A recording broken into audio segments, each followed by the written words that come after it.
শিক্ষা সংক্রান্ত গুরুত্বপূর্ণ আপডেটগুলো পেতে হলে অবশ্যই শুভেন্দু ই একাডেমি চ্যানেলটি সাবস্ক্রাইব করুন। পাশে থাকা বেল আইকনটিতে ক্লিক করে ভিডিওটি বেশি বেশি করে শেয়ার করুন। নমস্কার বন্ধুরা, আমি শুভেন্দু।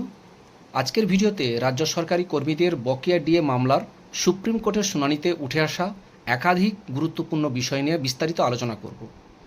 শুনানিতে কর্মীদের পক্ষ থেকে আইনজীবী বিকাশ রঞ্জন ভট্টাচার্য সওয়াল করে জানান, অন্তর্বর্তী নির্দেশে অবিলম্বে 25% বকেয়া ডিএ মেটানোর কথা বলা হলেও এখনও সব রাজ্য সরকারি কর্মী সেই বকেয়া ডিএ পাননি।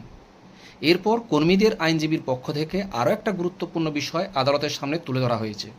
বলা হয়, সরকারি কর্মীদের পিএফ অ্যাকাউন্টে বকেয়া ডিএর টাকা পাঠানো হয়েছে, কিন্তু সেই টাকার ক্ষেত্রে 24 মাসের লক ইন পিরিয়ড রয়েছে। ফলে অ্যাকাউন্টে টাকা জমা হলেও কর্মীরা এখনই সেই টাকা তুলতে পারছেন না। এর পাল্টা রাজ্যের পক্ষে সলিসিটর জেনারেল তুষার মেহতা জানান, বকেয়া ডিএ মেটানোর জন্য ইতিমধ্যেই প্রায় 7,700 কোটি টাকা ছাড়া হয়েছে। তবে পিএফের লক ইন পিরিয়ডের বিষয়ে তার কাছে নির্দিষ্ট তথ্য নেই বলে তিনি জানান।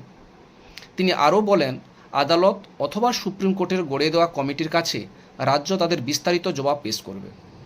এদিনের শুনানিতে আরও একটা গুরুত্বপূর্ণ নির্দেশ দিয়েছে সুপ্রিম কোর্ট। রাজ্য সরকারি কর্মচারী সংগঠনগুলোকে তাদের প্রতিনিধিদের নাম জানানোর নির্দেশ দেওয়া হয়েছে। এই প্রতিনিধিরাই পরিবর্তে সুপ্রিম কোর্টের গঠিত ইন্দু মালহোত্রা কমিটির সামনে বিষয়টি তুলে ধরবেন।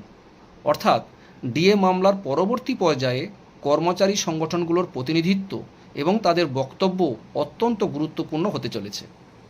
এখন নজর থাকবে আগামীকাল শুনানির দিকে, অর্থাৎ শুনানি শেষ হয়নি, আগামীকাল আবার শুনানি হবে।